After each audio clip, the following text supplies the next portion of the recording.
Astaghfirullah. Bismillahirrahmanirrahim. Assalamualaikum warahmatullahi wabarakatuh. Alhamdulillah wassalatu wassalamu ala Rasulillah wa ala alihi wa sahbihi wa mawalah wa la hawla wa la quwata illa billahi wa ba'du. Alhamdulillah, di pagi hari ini kembali kita bisa duduk untuk bertalabul ilmi di Masjid Nidaul Ilmi setiap Rabu pukul 10. Salawat dan salam kita hadiahkan kepada Rasul kita, Nabi besar Muhammad sallallahu alaihi wa ala alihi wasallam. Dan kita bisa lanjutkan kajian kitab Tauhid, termasuk pada bab takut kepada Allah subhanahu wa ta'ala, al-khawfu minallah.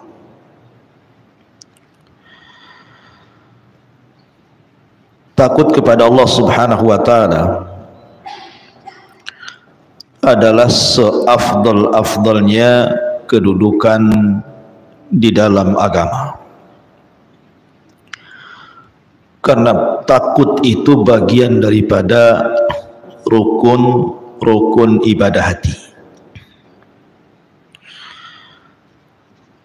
di mana kita tahu bahwa rukun ibadah hati itu ada 3 yang disebutkan para ulama. Pertama adalah al-mahabbah,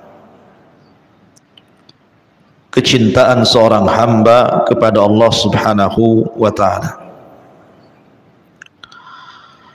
Yang kedua al-khawf, perasaan takut kepada Allah subhanahu wa ta'ala. Dan yang ketiga ar-raja'u, perasaan harap kepada Allah subhanahu wa ta'ala. Inilah 3 rukun ibadah hati, di mana 3 rukun ibadah hati ini mempengaruhi ibadah-ibadah badan.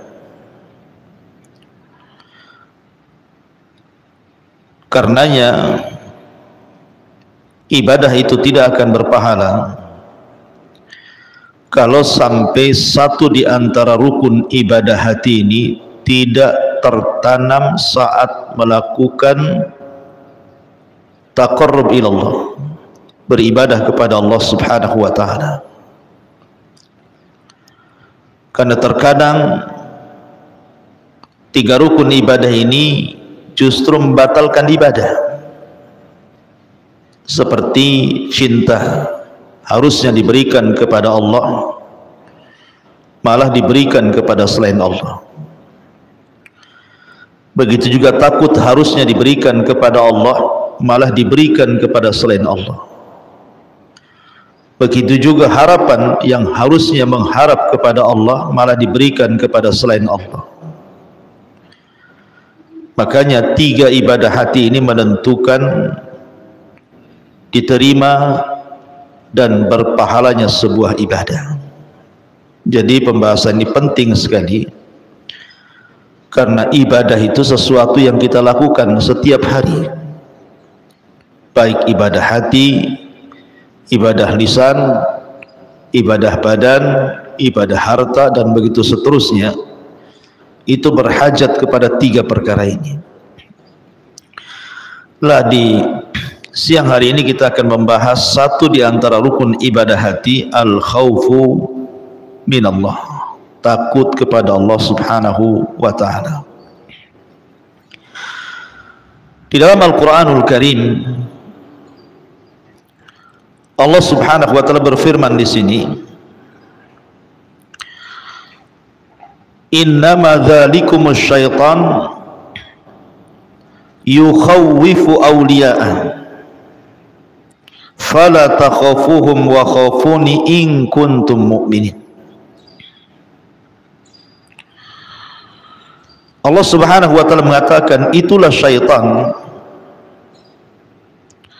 yang senantiasa menakut-nakuti wali-walinya. Maka janganlah takut kepada mereka, akan tetapi takutlah kepadaku jika kalian orang-orang yang beriman. Al-Imran 175. Pada ayat ini Allah Subhanahu wa taala memerintahkan kepada kita untuk mengalahkan takut yang diberikan kepada selain Allah harus diberikan kepada Allah. Dahulu di zaman Nabi sallallahu alaihi wasallam, Nabi dan para sahabat pernah diancam oleh orang-orang kafir Quraisy, dan ancaman itu tidak main-main, karena orang-orang Quraisy ketika mereka merasa menang di perang Uhud dan kaum muslimin mengalami kekalahan yang telak, sampai 70 sahabat menjadi syuhada di perang Uhud, sampai-sampai Nabi sallallahu alaihi wasallam dihabarkan mati di perang ini, sehingga para sahabat banyak yang tunggang langgang. Akhirnya kemudian tersebar kabar bahwa Nabi sallallahu alaihi wasallam masih hidup. Kabar kematian Nabi SAW tidak benar, karena ketika itu ada seorang sahabat namanya Mus'ab ibn Umair. Itu satu di antara 7 syuhada Uhud yang gugur di perang Uhud. Itu perawakannya mirip dengan Nabi. Jadi ketika dia gugur di perang ini, orang menyangka bahwa mereka telah membunuh Nabi, padahal yang dibunuh bukan Nabi. Sehingga kemudian menjadikan kaum muslimin akhirnya mengalami kekalahan. Salah satunya juga karena para pemanah yang ditempatkan Rasul itu kemudian turun tergiur dengan ghanimah yang ada di bawah. Intinya bahwa dalam peperangan ini kaum muslimin kalah dan mengalami kerugian yang banyak. Akhirnya mereka pun pulang ke Madinah. Ketika kemudian orang-orang musyrik merasa menang di perang Uhud, akhirnya orang-orang musyrik mempersiapkan pasukan besar dan mengajak berperang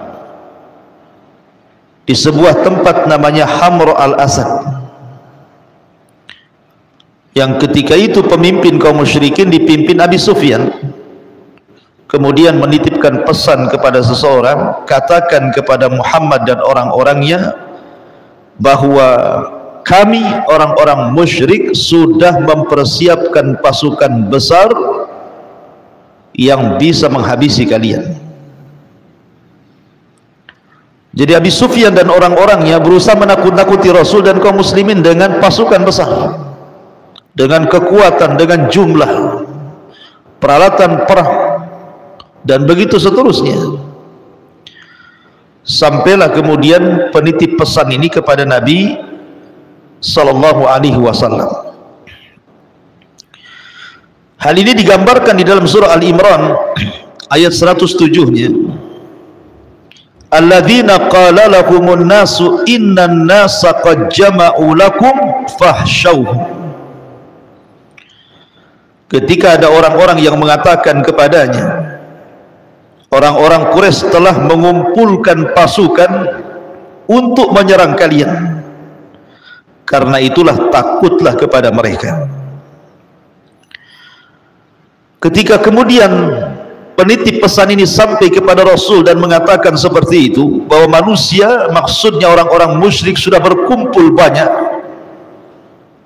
dengan kekuatan yang luar biasa, mereka hendak menuju Madinah dan menyerang Nabi SAW dan para sahabatnya. Maka ketika itu banyak sebagian para sahabat yang ketakutan.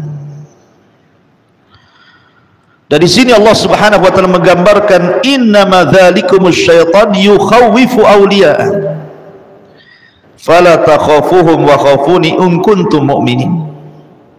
Sesungguhnya mereka hanyalah setan yang menakut-nakuti kamu dengan teman-teman setianya. Karena itu janganlah kamu takut kepada mereka, tapi takutlah kepadaku, kata Allah, jika kamu orang-orang yang benar.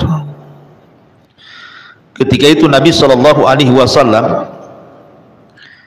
kemudian berusaha menenangkan para sahabat Nabi SAW dan mengajarkan bahwa tidak ada di dunia ini yang berhak ditakuti kecuali Allah Subhanahu wa taala. Apa kata Nabi SAW? Hasbunallah wa ni'mal wakil. Hasbunallah wa ni'mal wakil. Cukuplah Allah Subhanahu wa taala, dialah pelindung dan dialah sebaik-baik pelindung, kata Rasul. Maka ketika Nabi SAW kemudian berusaha menanamkan tawakal yang kuat kepada Allah Subhanahu wa taala, bahwa di alam semesta ini tidak ada yang berhak ditakuti kecuali Allah Subhanahu wa taala, maka Allah katakan fazaduhum imana. Maka para sahabat kemudian bangkit lagi keimanan mereka dan mereka siap bertempur kembali bersama Nabi SAW. Begitulah Nabi SAW menanamkan rasa takut kepada para sahabat kepada Allah. Ya, karena kalau bukan kepada Allah, rasa takut kita berikan kepada siapa?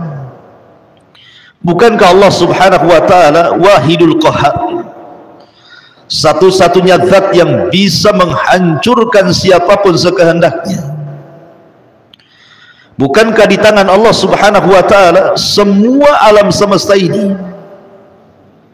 Lihat pada hari kiamat, bumi dalam genggaman, langit bisa digulung, bintang bisa dijatuhkan, lautan bisa ditumpahkan. Takut kepada siapa lagi kalau bukan kepada Allah Subhanahu wa taala?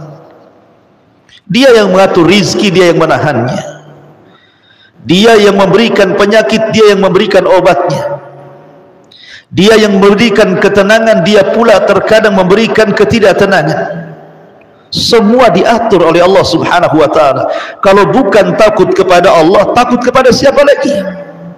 Alam semesta ini ada di genggaman Allah Subhanahu wa taala. Rasul ingin tanamkan perasaan ini kepada para sahabat. Jangan takut kecuali kepada Allah. Bangkitlah para sahabat. Kemudian mereka siap bertempur melawan orang-orang Quraisy yang dipimpin Abi Sufyan. Berangkatlah mereka dengan Rasul ke tempat yang disepakati yang disebut dengan Hamral Asad. Sampai di sana orang-orang musyrik ketakutan. Kemudian mereka pulang kembali ke Quraisy. Lihat, kalau orang menyandarkan kepada Allah Subhanahu wa taala, maka tidak ada yang perlu ditakuti. Apa yang ditakuti? Sandaran kita Allah. Bukankah hajat kita ini yang memenuhi Allah? Lalu takut kepada siapa? Makanya penting kita ini jangan pernah menyandarkan kepada makhluk, karena makhluk itu tidak bisa apapun. Kalau hendak menyandarkan sesuatu, sandarkan kepada Allah. Katakan, Bu, qala ya Rabb, ya Rabb. Jadi kalau ibu butuh sesuatu, berhajat kepada sesuatu, ingin menghindari sesuatu, maka katakan kepada Allah, ya Rabb, wahai Rabb, berikan sesuatu kepadaku. Maka siapapun yang mengatakan ya Rabb, wahai Rabb, dan meminta sesuatu kepada Allah, maka tidak pernah ibu akan kecewa selamanya. Tapi kalau ibu meminta kepada selain Allah subhanahu wa ta'ala, siap-siap kecewa, karena selain daripada Allah subhanahu wa ta'ala tidak sanggup memberikan hajat kita, tidak sanggup memberikan kepada kita apa yang kita cari, baik dari mencari manfaat ataupun mencegah madarat. Semua adalah perbuatan Allah subhanahu wa ta'ala. Kalau orang bersandar kepada makhluk, maka kita akan hina.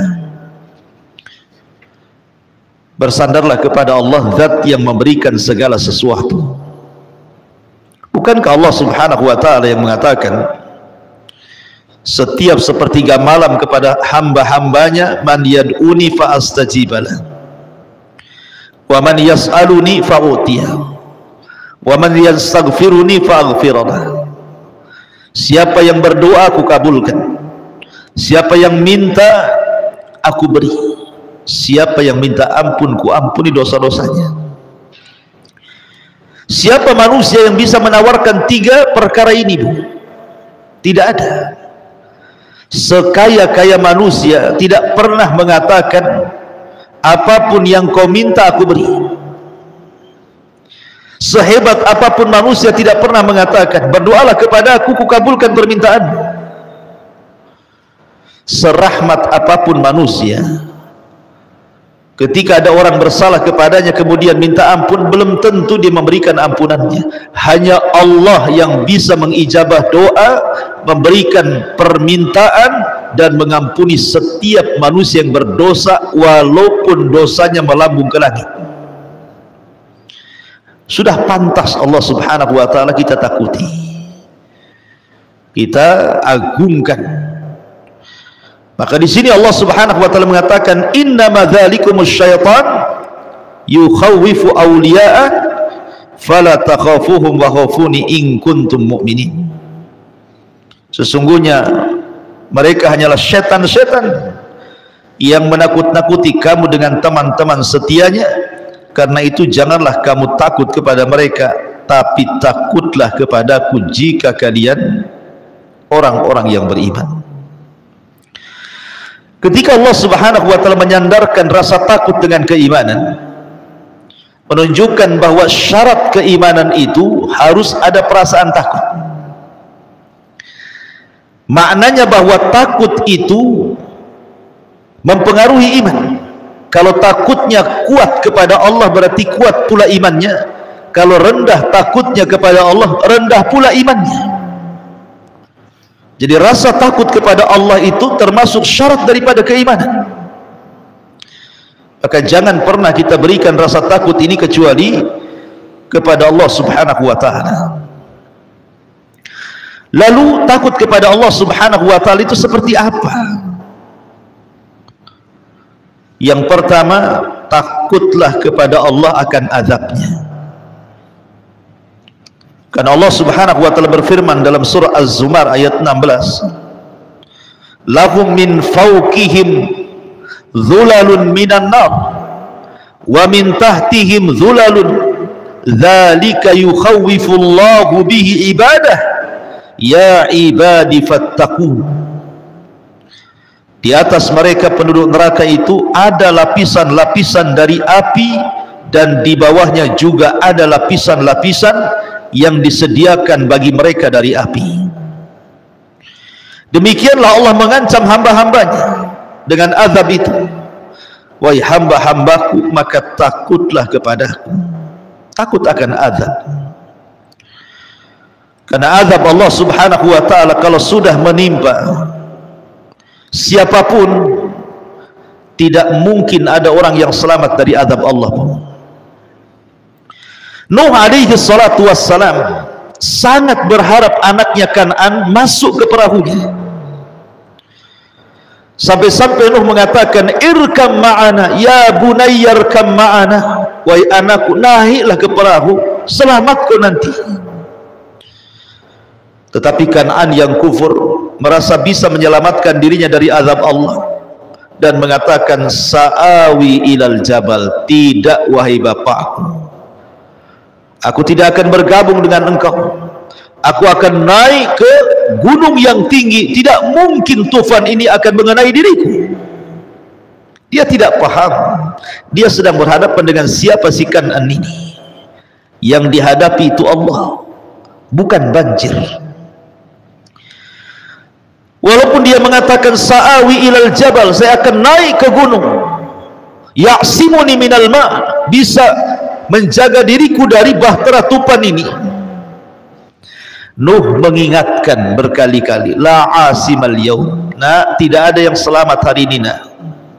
Nuh berusaha mengatakan kepada anaknya, tidak ada yang selamat, nak, hari ini. Masuk, nak, ke perahu. Tapi Kan'an terus saja menyingkir dan menjauh dari ayahandanya yang hendak menyelamatkannya. Akhirnya Allah subhanahu wa ta'ala mengatakan, sudah, tinggalkan Nuh, innahu laisa min ahlik, itu bukan keluargamu, tinggalkan, dia orang kafir.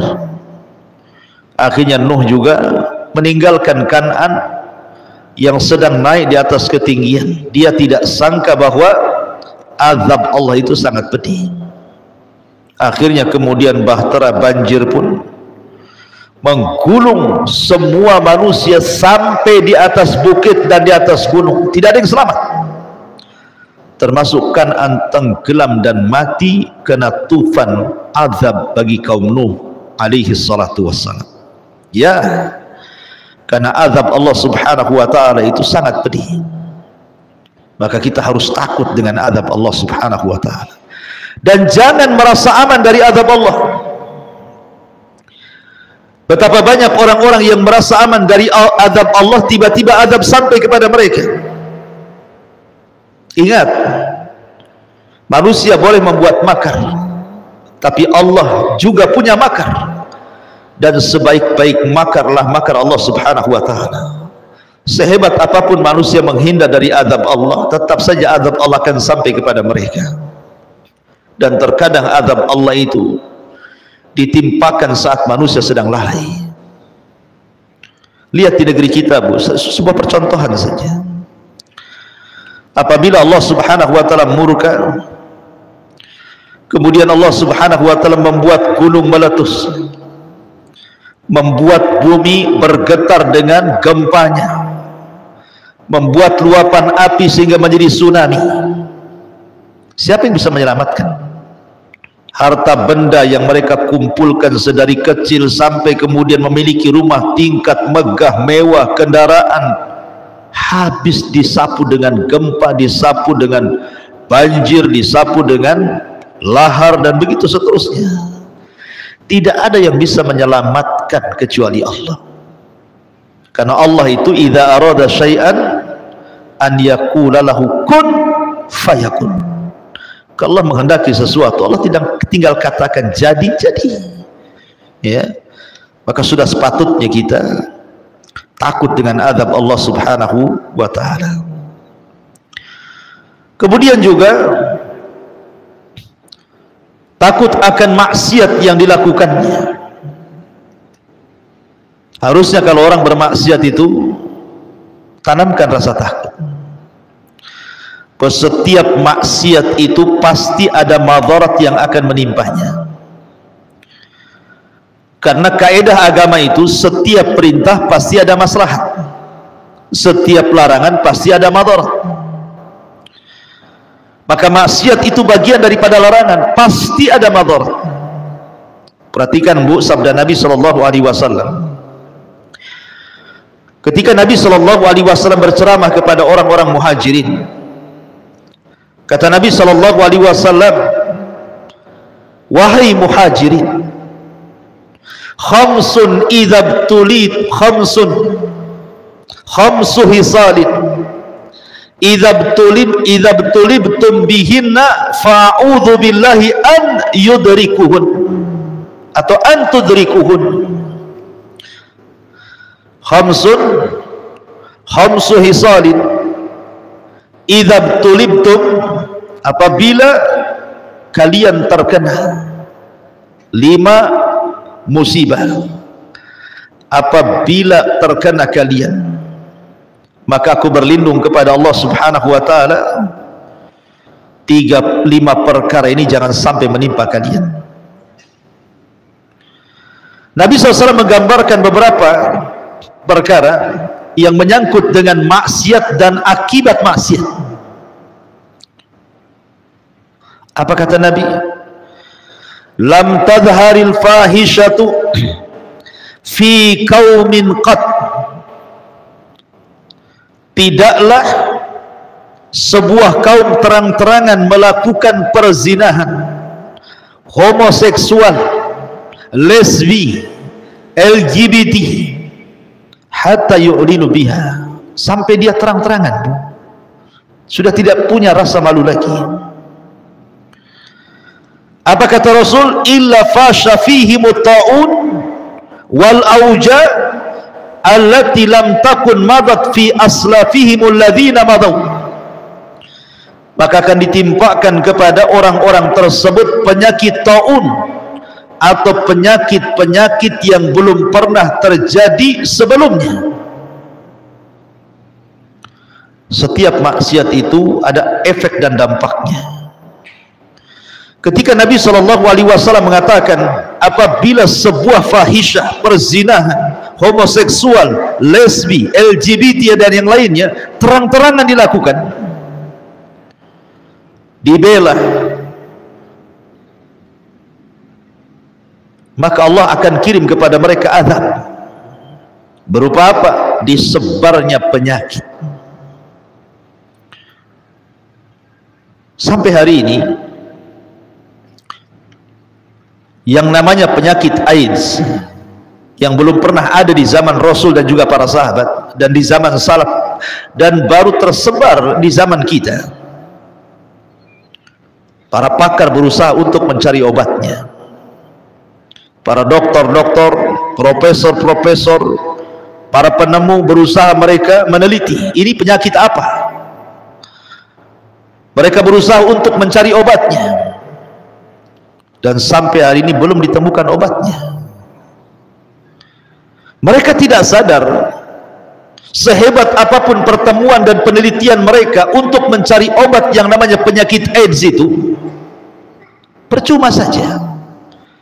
Karena yang mereka lawan itu bukan penyakit, yang mereka lawan itu bukan AIDS-nya, bukan. Yang mereka lawan itu Allah. Sekalipun ditemukan obat-obatan yang bisa menyembuhkan AIDS itu, Allah bisa mengirim penyakit yang lain, bakteri yang lain yang mungkin boleh jadi lebih dahsyat dibandingkan AIDS. Karena yang mereka lawan itu Allah. Mereka tidak sedang melawan penyakit. Yang bisa menyembuhkan dan menghentikan peredaran penyakit ini adalah berhenti untuk tidak melakukan fahisyah. Itu yang dikehendaki Allah. Berhenti untuk tidak berzina, berhenti untuk tidak homoseksual, berhenti untuk tidak lesbi, berhenti untuk bergabung dengan LGBT. Itu yang Allah kehendaki.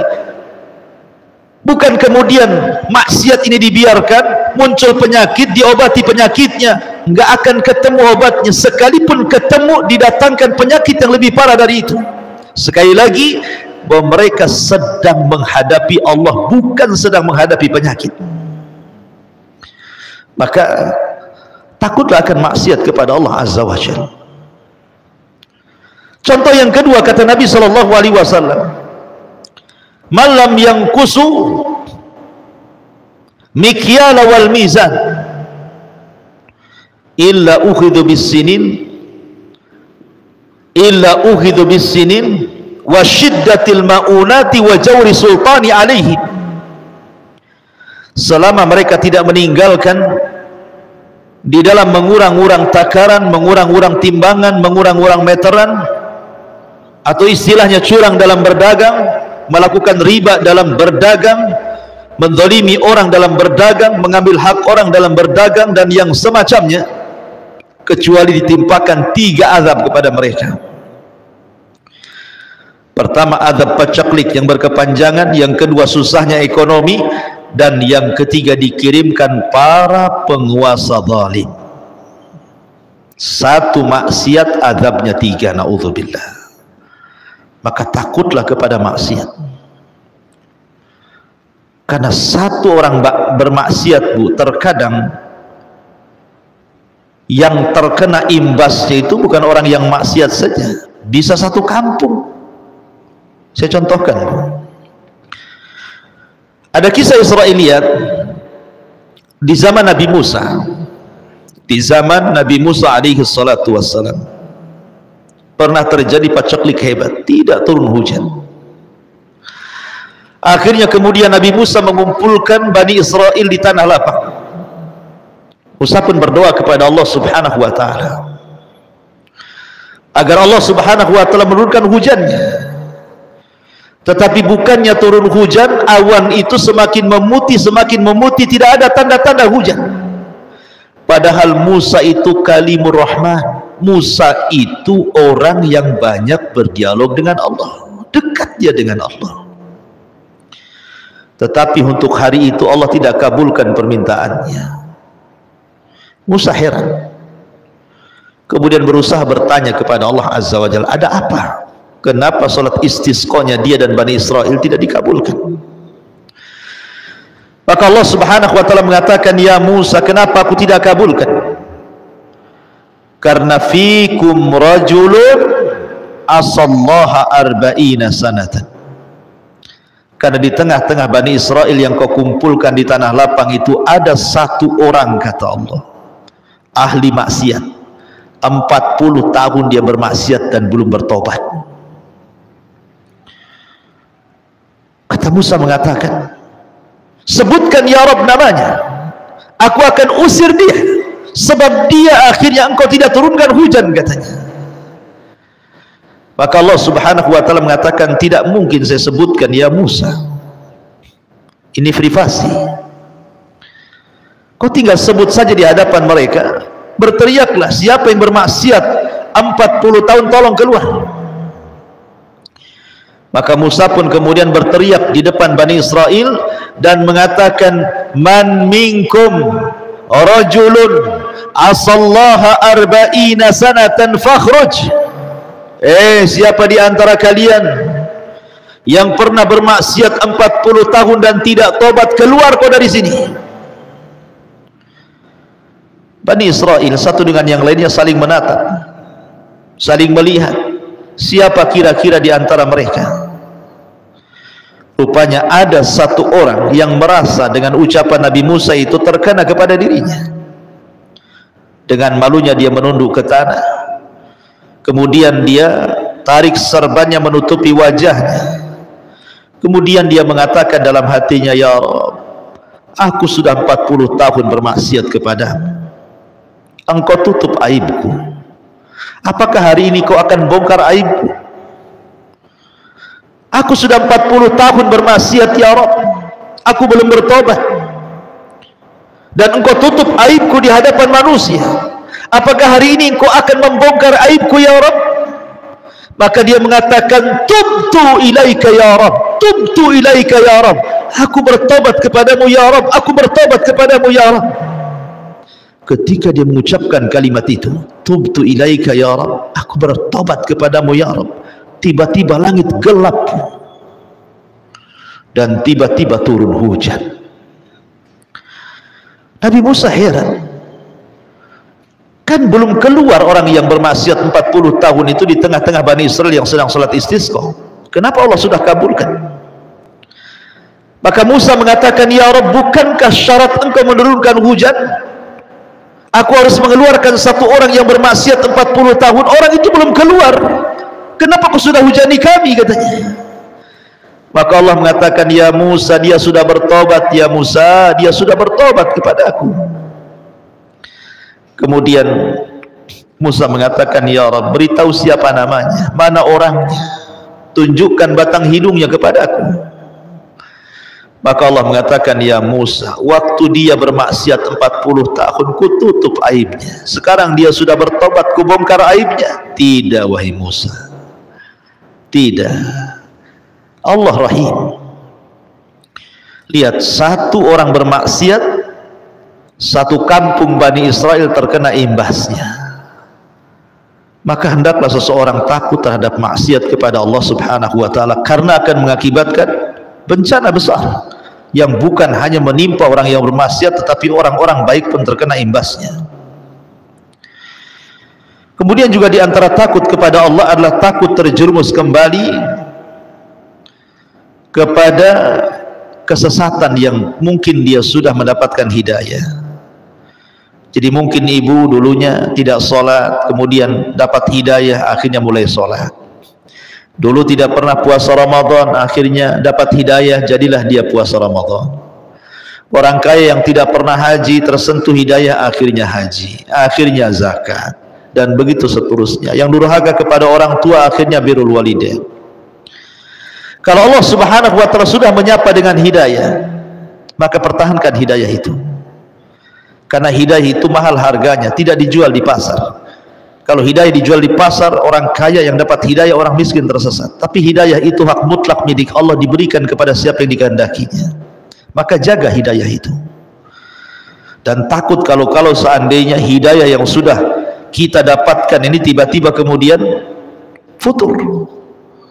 Makanya Nabi mengajarkan satu doa kepada kita, ya muqallibal qulub tsabbit qalbi ala dini. Wahai zat yang bolak-balikan hati, tetapkan hatiku di atas agama, di atas ketaatan kepadamu.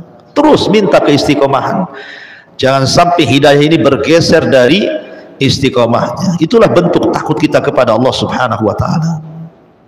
Termasuk juga takut kepada Allah adalah takut kita diwafatkan dalam posisi su'ul khotimah.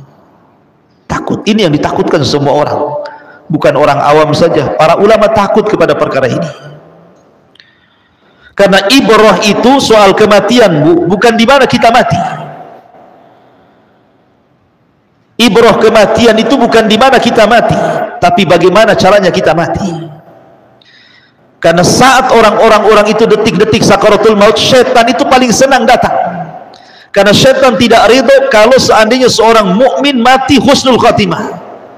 Maka syaitan akan masuk ke waswasnya, supaya dia takut, supaya dia tidak berhusnudzon kepada Allah, supaya dia mati dalam posisi su'ul khatimah. Makanya takut akan ini penting sekali. Karena ada hadis yang mengatakan antara orang dengan sorga itu tinggal satu hasta. Tiba-tiba dia mengamalkan penduduk amalan neraka, Allah masukkan pula ke neraka dia. Makanya ada satu kisah daripada Imam Ahmad ibn Hanbal rahimahullahu ta'ala. Jadi Imam Ahmad ini ketika hendak meninggal, anaknya bercerita, lisannya Imam Ahmad tiba-tiba mengucapkan kalimat ba'ad katanya. Belum katanya. Jadi anaknya bercerita ketika Imam Ahmad mulai siuman dari sakarat mautnya itu, wahai abi, ketika engkau koma, engkau mengucapkan ba'du, belum, apa maksudnya? Maka Imam Ahmad mengatakan, ya bunai, inna iblisa waqifun fi zawiyatil baiti wa huwa adun ala usbu'ihi wa huwa yaqul futtini ya Ahmad faqulu la ba'du.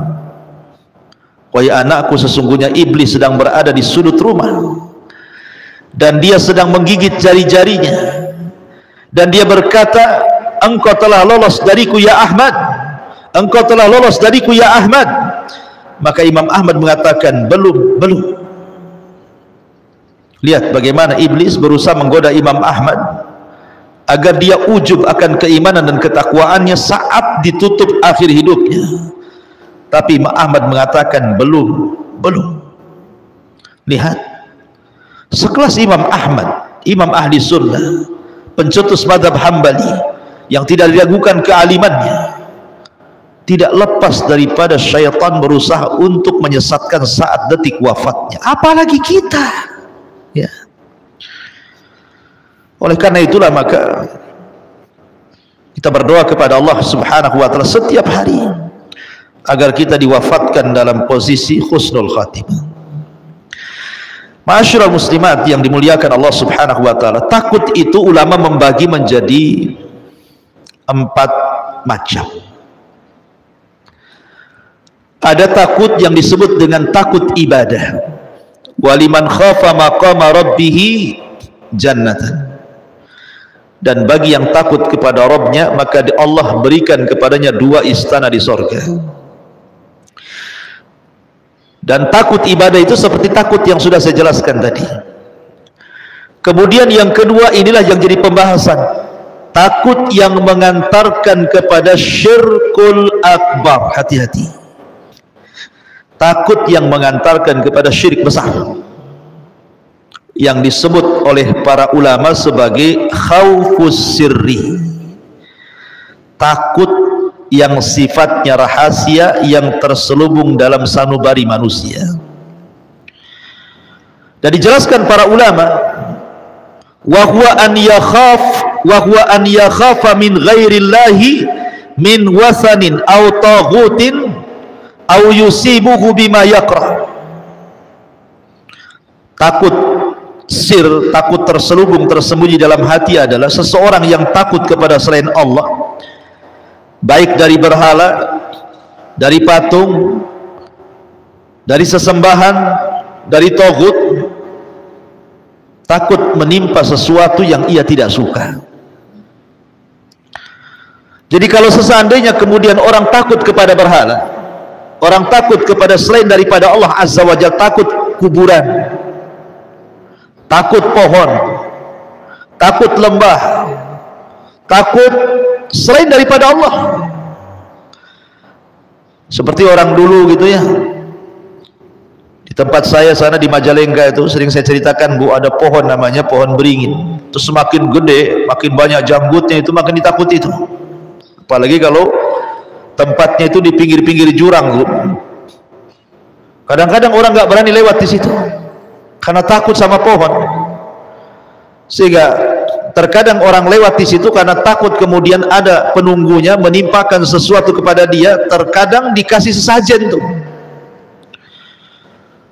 taruh sesajen di situ, dikasih lilin, dikasih beras. Ya, cemana masaknya ya jinnya itu, kasih beras pula kan. Kasih beras, kasih telur, kasih minyak teri gitu kan. Karena takut kalau kualat. Bahkan di mana itu, di Jawa Tengah itu ya, ada satu pohon itu yang kalau kita datang itu katanya kalau seseorang kemudian berjalannya itu mundur, itu apa namanya, membelakangi, tidak boleh tuh. Jadi harus mundur gitu, kalau enggak kualat katanya. Nah, ini kan ada itu pohon yang dikeramatkan seperti itu. Jadi tidak perlu takut ya. Makanya kenapa kalau orang itu hidupnya menyandarkan diri kepada Allah, enggak perlu takut sama pohon. Pohon itu tidak bisa apa-apa, Bu. Tidak perlu takut sama kuburan orang yang sudah mati. Orang mati itu tidak bisa apa-apa. Lihatlah Ibu kalau tetangga meninggal tuh, tengok bisa apa dia? Gerak pun tidak. Saya itu lebih takut sama orang hidup, Bu. Kalau orang hidup saya pukul, dia pukul balik, Bu. Kalau orang mati diinjak-injak pun diam saja dia. Kenapa takut sama orang mati? Ya. Aneh orang ini ya, orang mati ditakuti. Orang mati tidak bisa apa-apa, orang mati itu ruhnya sudah nggak ada. Kalau dibiarkan 1 minggu udah busuk tuh badannya. Kalau dimasukkan ke dalam apa namanya tanah, sudah dimakan cacing tanah dia. Lalu kenapa takut sama kuburan, takut sama orang mati? Kalau sampai takut ini kemudian menusuk sampai sanubari ibu gitu ya, takut betul sehingga melebihi takutnya kepada Allah, hati-hati, ini bisa sampai syirik besar. Tidak boleh. Makanya saya heran kadang-kadang ada orang yang di rumah ketakutan dengan rumahnya sendiri. Aneh, dia tinggal di rumah situ takut sama rumahnya. Wah, rumah saya ini angker kayaknya nih, mau ke dapur saja bulu kuduk merinding semua. Akhirnya apa? Besoknya datang ke dukun, didatangkan dukun ke rumah, suruh dibersihkan, bersih-bersih rumah katanya. Apa yang dibersihkan, Bu? Bersih rumah itu pakai sapu, bukan pakai dukun ya. Kalau ingin bersihkan rumah ya dipel, disapu. Datang dukun pula ke rumah, bersih-bersih. Apa yang mau dibersihkan? Yang ada dukun itu ngotori rumah. Kadang-kadang bau ular yang ibu nggak tahu, diletakkan ular di situ. Rupanya dukun saya tinggal belah situ.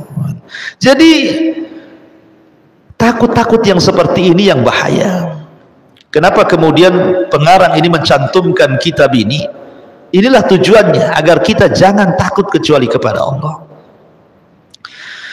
Kemudian yang ketiga, ada takut tapi tidak mengantarkan kepada kesyirikan, tetapi bisa mengantarkan kepada dosa besar. Sesuatu yang diharamkan, seperti umpamanya di zaman jahiliyah. Orang-orang jahiliyah itu, sebagian mereka membunuh anaknya. Salah satunya adalah karena takut tidak bisa ngasih makan. Makanya Allah Subhanahu wa taala turunkan Al-Qur'an, nahnu narzuqukum wa iyyahum, kami loh yang kasih rezeki kalian dan anak kalian, kenapa kalian bunuh anak kalian? Dan rupanya tradisi jahiliyah itu bukan di zaman jahiliyah saja terjadi. Betapa banyak hari ini yang membuang anak, kan Bu? Saya pernah mendengar ada ibu bunuh diri, seorang ibu bunuh diri karena ditinggal pergi sama suaminya. Jadi sebelum ibunya bunuh diri, anak-anaknya suruh minum racun, bayi-bayinya itu suruh minum racun, Bu. Mati semua. Ibunya mati, 3 anaknya mati, yang bayinya pun mati. Habis itu dia naruh surat untuk suaminya. Dan isi surat itu, isinya dari awal sampai akhir takut masalah ekonomi. Ini takut yang mengakibatkan hal yang haram, akhirnya bunuh diri, kan? Dosa besar bunuh diri. Membunuh lagi anaknya, dibunuh dia, naudzubillah. Apa yang coba yang akan dihadapkan dia dengan Allah? Kalau mungkin dia saja yang bunuh diri, dia akan bertanggung jawab dirinya kepada Allah. Tapi kalau dia membunuh juga orang lain, maka Allah katakan wal mau'udatu su'ilat bi ayyi dzambin kutilat.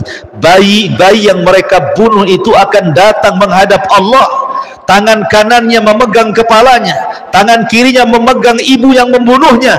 Kemudian bayi ini akan mengatakan, ya Rabb, sal hadza lima qatalani. Ya Rabb, tanya ibuku, kenapalah dia bunuh aku.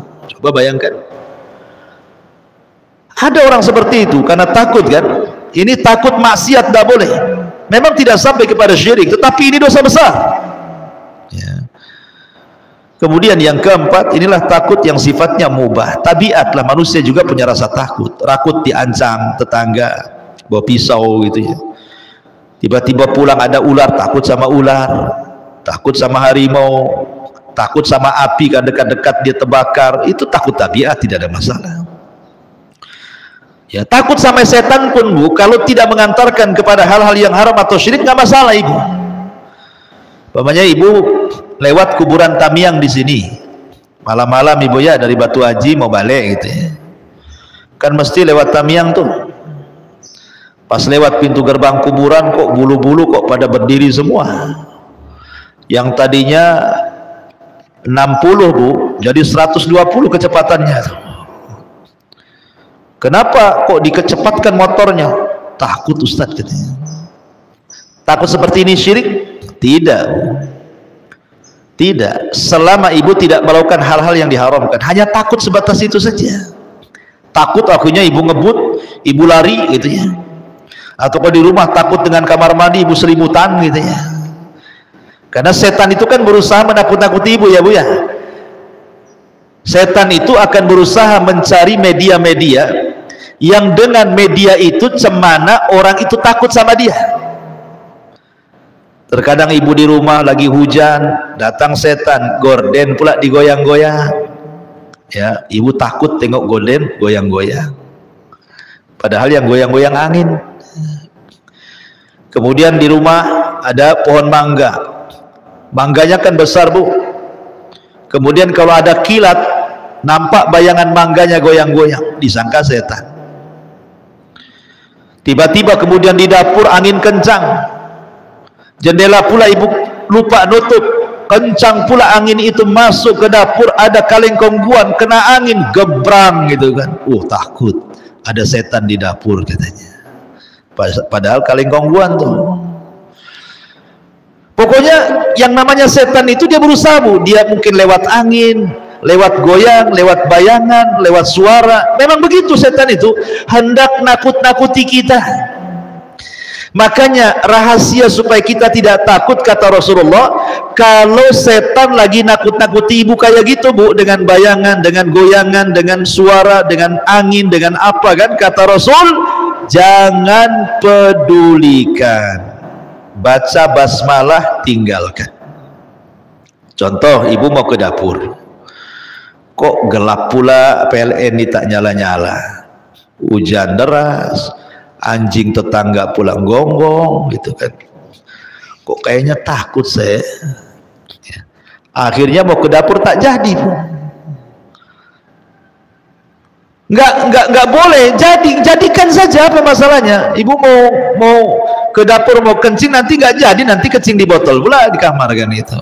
Kamar mandinya di dapur, nggak usah pedulikan, ke dapur saja, bismillah. Begitu. Kalau ibu nggak pedulikan mereka dan baca bismillah, masuk ke kamar mandi, nggak akan terjadi apa-apa Bu, nggak akan terjadi apa-apa. Asal itu yang diucapkan, dan tidak perlu banyak dialog, cukup baca basmalah Bu, nggak perlu siapa di dapur, nggak ada apa-apa, nggak di rumah itu kan siapa yang tahu, ya ibu lah yang tahu, paling ada anaknya, ada suaminya, ngapain teriak-teriak di dapur, siapa di luar, saya di dalam. Nggak perlu, baca basmalah, masuk kamar mandi, selesai buang hajat, balik lagi ke rumah, ambil selimut, kurung, selesai. Ya. Jadi nggak boleh, karena setan lah takut yang seperti ini sudah nggak ada masalah, karena setan itu musuh juga, takut sama musuh nggak apa-apa. Yang jadi masalah itu Bu, kalau takut sama setan, kemudian ibu mengantarkan takut itu melakukan sesuatu yang diharamkan. Kalau haram ya haram, kalau musyrik ya syirik gitu ya. Contoh, gara-gara takut ngundang dukun jadi syirik jadinya. Atau umpamanya takut, langsung ibu ambil handphone browsing, kalau ada setan di rumah apa yang harus dilakukan. Rupanya di internet itu harus gantungkan bawang putih, bawang merah, bawang ini, bawang itu, semua bawang digantung Bu. Sayanglah bumbu dapur tuh ya. Berarti ibu salah web tuh ngetiknya, bagaimana cara ngilangin setan, masuk pula ke web dukun ya, itulah yang jadinya kan masuknya ya. Kalau mau cari web yang Ustadz Sunnah lah, gimana menurut Sunnah ngusir setan, baru keluar semua doa-doa di situ ya. Kalau masuk web dukun ya lah keluar bawang putih, bawang merah, cabai hijau, cabai merah, semua keluar ya Bu ya. Jadi yang menjadikan syirik itu bukan takutnya, setelah takutnya ibu ini mau melakukan apa, itu yang kemudian bisa mengantarkan kepada syirik atau hal-hal yang diharamkan. Ini dalil yang pertama yang dicantumkan mu'alif rahimahullah ta'ala. Kemudian Allah mengatakan, wa qauluhu innama ya'muru masajidallah man amana billahi wal yaumil akhir wa aqama as-salata wa ata az-zakata wa lam yahsha illallah fa asa ulaika ay yakunu minal muhtadin. Sesungguhnya mereka yang memakmurkan masjid-masjid Allah hanyalah orang-orang yang beriman kepada Allah dan hari akhir, serta tetap melaksanakan sholat, menunaikan zakat, dan tidak takut kepada siapapun kecuali kepada Allah. Maka mudah-mudahan mereka termasuk orang-orang yang mendapatkan petunjuk. Di sini Allah Subhanahu wa taala menjelaskan bahwa orang yang memakmurkan masjid itu terbagi dua. Ada yang memakmurkan masjid secara hissi, bangunan, ada secara maknawi, dengan sholat, dengan zikir, baca Quran. Dua-duanya memakmurkan masjid, baik yang membangun atau yang mengaji di masjid. Kayak kita sekarang ini Bu, yang ngaji di masjid ini sedang memakmurkan masjid namanya. Jadi ibu datang ke masjid kemudian ngaji, itu selain dapat pahala ngaji, ibu juga dapat pahala memakmurkan masjid, gitu maksudnya. Jadi ibu duduk di sini itu banyak pahalanya. Pertama dapat pahala taklim, yang kedua memakmurkan masjid gitu, yang ketiga langkahnya dari rumah ke sini itu terhitung pahala, nanti pulangnya juga. Setelah ngaji Rasul mengatakan kumu maghfuran lakum, kalian sudah diampuni dosanya. Malaikat sudah memintakan ampun kepada Allah kepada ibu yang hadir di majelis taklim. Oh banyak Bu, kalau orang dah hadir di majelis taklim itu macam-macam pahala ya. Tapi banyak juga yang tak tertarik, tak tahu juga saya. Orang lebih mencukupkan, kan live di YouTube Ustaz.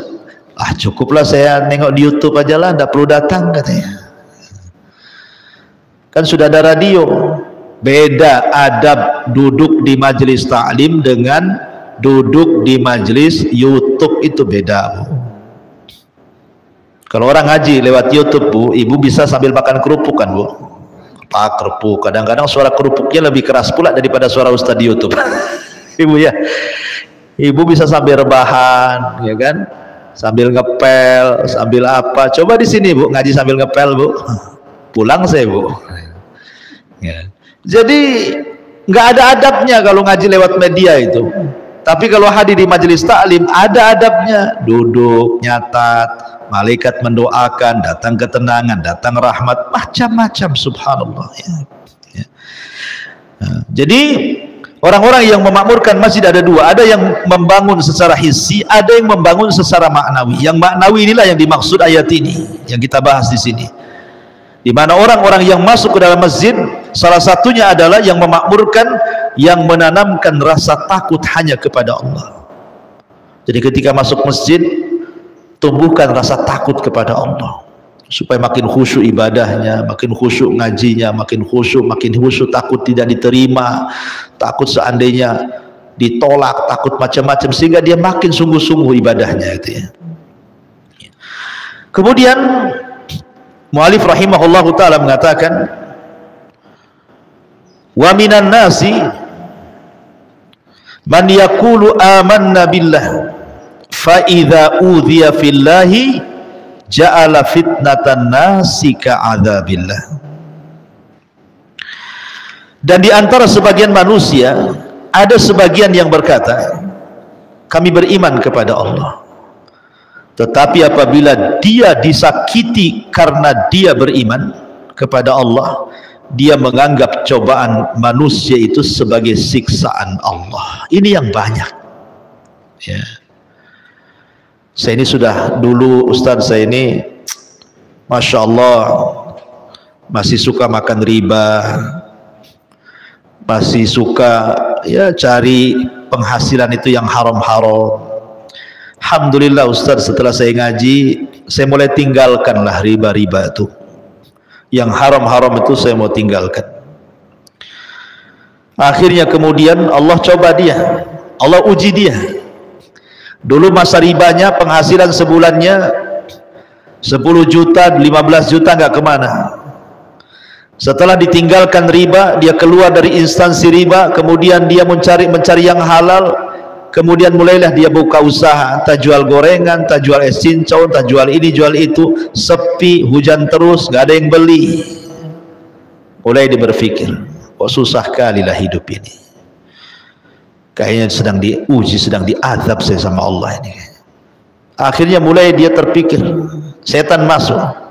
Coba saya dulu nggak keluar, sudah enak. Nah, balik lagi ke riba tuh. Otaknya itu pengen balik lagi ke situ. Cobalah dulu saya nggak keluar ya, saya tergesa-gesa, mesti saya nggak seperti dulu, berpikir dulu nih harusnya keluar itu, jangan langsung main keluar, tahu-tahu seperti ini hidup saya susah gitu Pak. Itulah sebagian manusia gitu Bu ya, persis seperti yang difirmankan Allah Azza wa Jalla itu.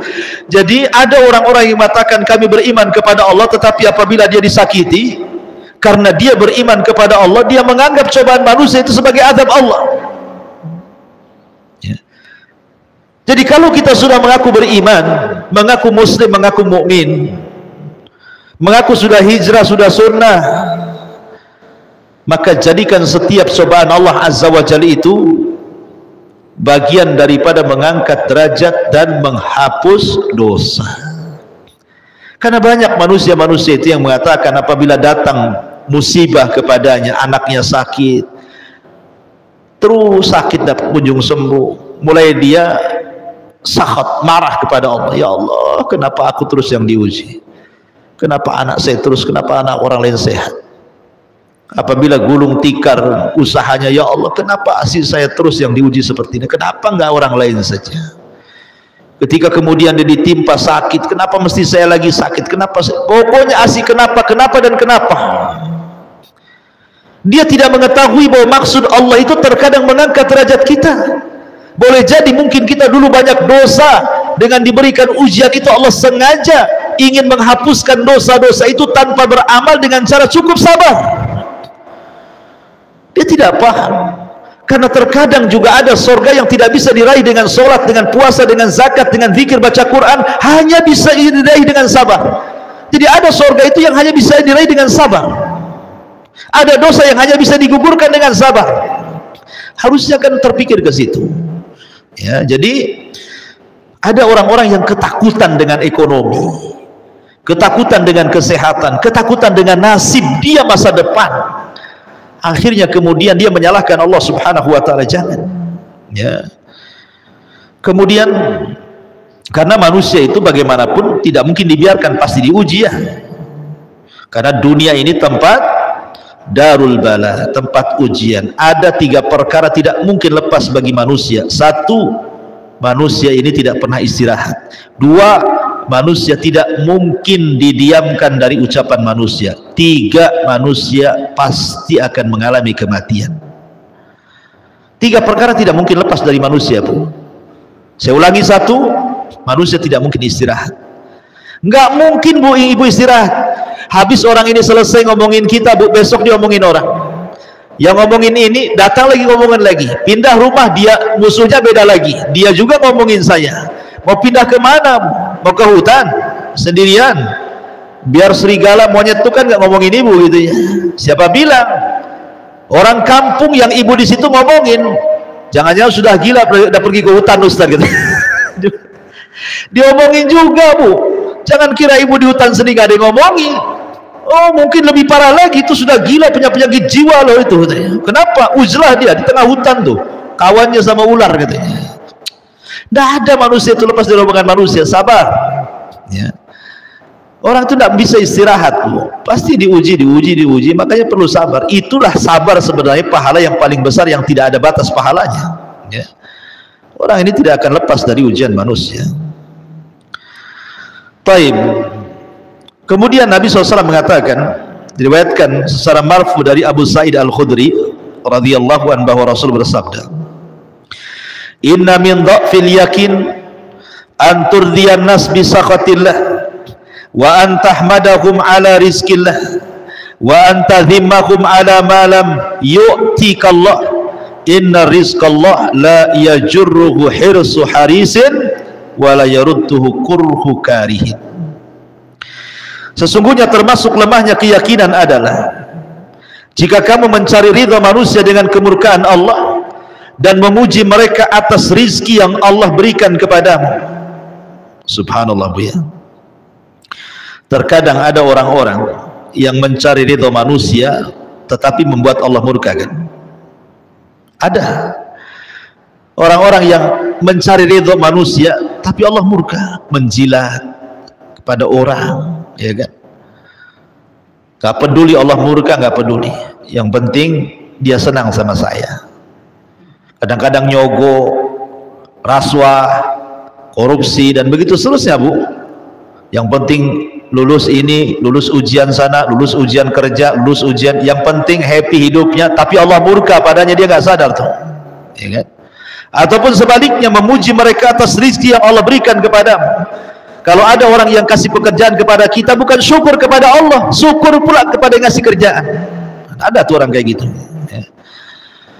Kemudian wa antadimmuhum ala ma lam yu'tikallah innar rizqallah la yajurruhu hirsu harisin wa la yarudduhu kurhu karihin. Dan mencela mereka atas dasar sesuatu yang belum diberikan Allah kepadamu melalui mereka. Ingat, sesungguhnya rizki Allah tidak dapat didatangkan oleh ketamakan orang tamak, dan tidak pula digagalkan oleh kebencian orang yang benci. Allah itu kalau sudah ngasih rizki, satu dunia mau menghalangi tidak bisa. Kalau Allah hendak mencegah rizki, satu dunia hendak memberikan tidak mungkin bisa, karena sudah ditakdirkan. Orang kalau yakin dengan takdir, Bu, nggak akan takut hidup itu. Ada nikmat tidak terlalu senang, tak ada nikmat pun tak terlalu sedih, sudah ditakdirkan semuanya ya. Ada yang membenci dia, hatinya tetap tenang. Ada yang memuji dia, hatinya tetap tenang.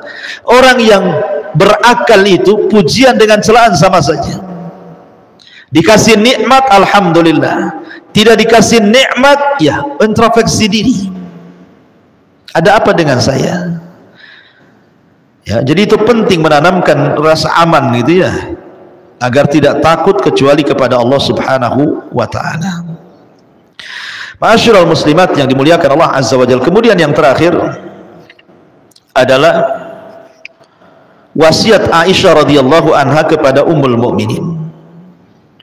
Jadi Muawiyah suatu ketika menulis surat kepada Aisyah radhiyallahu anha dan meminta agar Aisyah menasihati dirinya.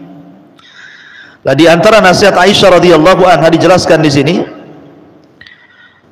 manil tamasa ridallah bi sakhatin nas kafahullahu mu'natan nas wa manil tamasa ridan nas bi sakhatillah wakalahullahu ilan nas wassalamu alaikum.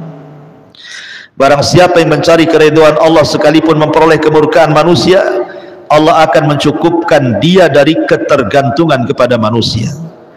Dan barang siapa yang mencari keridhaan manusia dengan mendatangkan kemurkaan Allah, maka Allah akan menjadikannya bergantung kepada manusia. Ingat, yang namanya redha seluruh manusia itu sesuatu yang tidak mungkin bisa dicapai. Kita tidak mungkin mencari manusia senang sama kita. Pasti di antara manusia itu ada yang benci dengan kita.